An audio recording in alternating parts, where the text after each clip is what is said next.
의도된 계획인 것 같습니까? 아니면 윤석열 정부의 불가피한 선택입니까? 기획까지는 아니지만 저는 뭐 의도는 있었다고 보고요. 근데 새 정부가 들어서면 어떤 정부든 전임 정권 흔적 지우기를 합니다. 거기에는 이제 사정도 포함되어 있고요. 근데 조금 이례적인 거는 그게 너무 빨리 시작이 됐어요. 전 두 가지 측면이 있다고 생각하는데, 하나는 민주당이 좀 자극한 게 있습니다. 검수완박 법안이 그렇죠. 이게 지금 뭐 정권 출범 하자마자 검수완박 법안을 들이밀어서 본인들이 정권을 갖고 있을 때는 안 하다가 어쨌든 검찰의 수사권을 무력화시키겠다 하다 보니까 거기에 이제 강하게 부딪히고, 또 그러다 보니까 이제 전국이 좀 경직되고, 그리고 검찰도 이제 수사권 박탈되기 전까지 남은 기간 동안에 그동안에 지지부진했던 수사 전력을 다해서 해야 되겠다.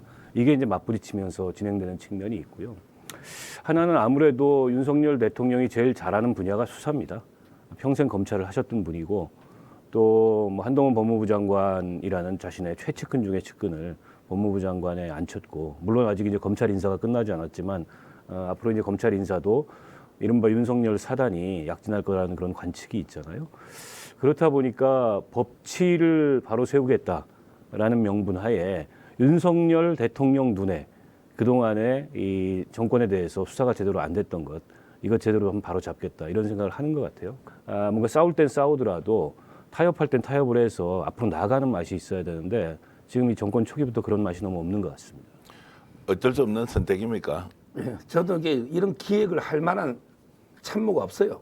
사람이 없어요. 네. 이거는 저는 이번 정권에 유일하게 아마 허니문 있잖아요. 네. 정권 초에 허니문 기간이 전혀 없잖아요. 네. 이거는 아마 이제 그 대선 직후에 지방선거까지 선거가 쭉 연속되다 보니까 계속 강대강으로 대치하는, 그리고 이제 그 대선 과정에서도 고소고발이 난무하고 모든 걸 이렇게 그 정치로 안 풀고 법으로 다 하려는 그게 지금 고소고발이 몇 건입니까? 이재명 후보도 7개 피의자로 적시돼 있잖아요.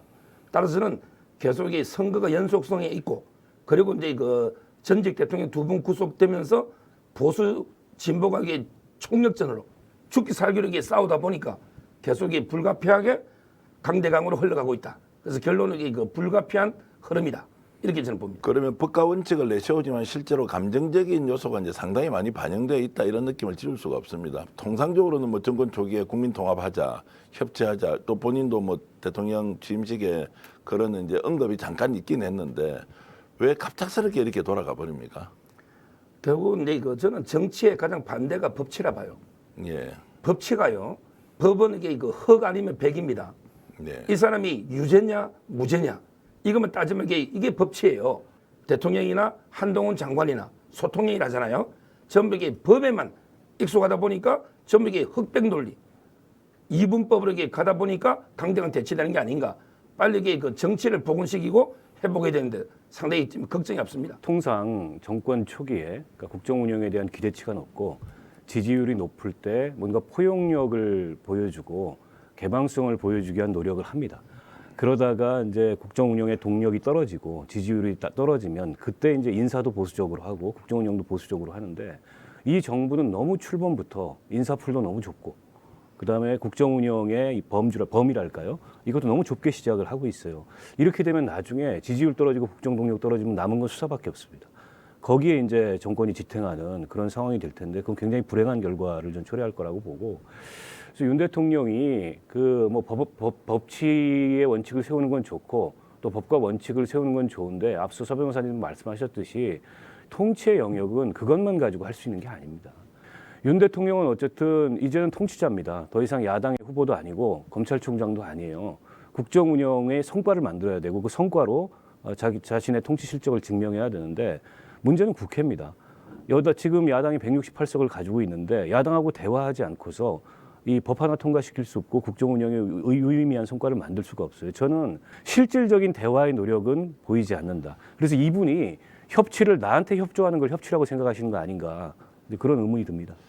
어제 이제 이복현 금융감독원장이 지금 은행이 이자 장사 너무 심하게 하기 때문에 서민들을 정말 옥죄고 있다, 이거 바로 잡아야 된다라고 하면서 오히려 검사 출신이 민생에 더 가까이 갈 수도 있는 거 아니냐, 이런 기대를 하는 또 국민이 있을 수도 있는데, 인사 추천도 검사 출신이에요. 인사 검증도 검사 출신이 합니다. 인사권자가 검사 출신이잖아요. 저는 고위공직 인사를 이렇게 마치 이 사정기관 출신들을 갖다가 전부 다 깔아놓는 방식으로 하는 게 과연 인사에 있어서 인사가 만사라고 얘기하는데 다양성, 포용력, 개방성 이런 것들을 보일 수 있을까? 그보다는 오히려 이 사람한테 흠이 뭐가 있나? 문제가 뭐가 있나? 그러다 보면 이게 인사와 수사 간의 경계도 전 구분이 안 가고 느슨해질 우려도 있다고 보고 제가 이제 문제 삼는 거는 가장 문제 삼는 거는 인사 기획관이나 인사비서 있잖아요. 이거는 이제 평생 검찰에만 있는 분이 청와대가 검찰 인사만 하는 거 아니잖아요. 청와대는 이게 모든 부처의 인사를 다 하는데 그러면 이렇게 평생 검찰에만 있은 분이 다른 분야의 적임자가 누군지 어떻게 알겠습니까? 따라서 저는 최소한 이게 인사 라인은 검찰 출신보다는 좀 이게 인사 전문가들 있잖아. 이런 분들에게 좀 하는 게 맞다. 그 점에서 제가 비판한 거예요. 모든 게 견제와 균형이 없는 권력은 절대 부패합니다.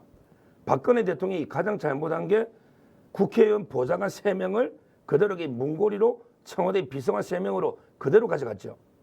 우리 정호성부터 이제만 다 놓잖아요. 예. 안 본 건. 이게 가장 잘못된 거예요. 그러니까 모든 거는 이게 견제와 균형 섞여야 돼요. 그런데 지금은 우리 박 의원님의 말씀처럼 인사의 추천부터 검증부터 임명까지 전부 이게 검찰이다. 그러면 이게 바로 한통속이 되는 거죠. 그러니까 문재인 정부 때도 인사에 대해서 굉장히 말이 많고 비판이 많았는데 결국은 편가르기 인사하고 자기 편 내에서 그것도 이른바 이제 친문이라고 할 수 있는 이런 사람들만 중용하고 그러다 보니까는 갈수록 내부에서 집단 논리가 강화되고 다른 얘기는 듣기 싫어하고 이런 폐단이 생긴단 말이에요. 근데 지금 문재인 정부 때보다 훨씬 더 인사가 폐쇄적이에요. 이 상황에서는 그럼 어떻게 되겠냐? 이게 정권이 조금 이제 어려워지고 힘이 빠지면은 그러면 그때 남은 거는 이제 수사밖에 없어요. 네. 나중에 이제 수사로 간다. 그 점이 가장 우려스러운 거죠. 전 정권이 잘못된 게 있으면 바로잡고 나는 이게 골고루 인재를 중용해야 되겠다. 이렇게 교훈으로 삼아야 되잖아요. 근데 옛날에 민변이 다 했으니까 우리는 검찰이 다 한다. 이거는 이게 똑같은 거 아닙니까? 저는 이게 좀 달라야 된다. 이래 봅니다. 자기 5년만 하면 되니까 예. 국민의힘의 미래나 보수정당의 미래에 대해서 관심이 없는 것 같아요. 예. 나는 하고 싶은 대로 5년 동안 다 하고 가겠다. 그러니까 그런 말씀을 하시죠. 그러니까 전 정권 때는 안 했냐.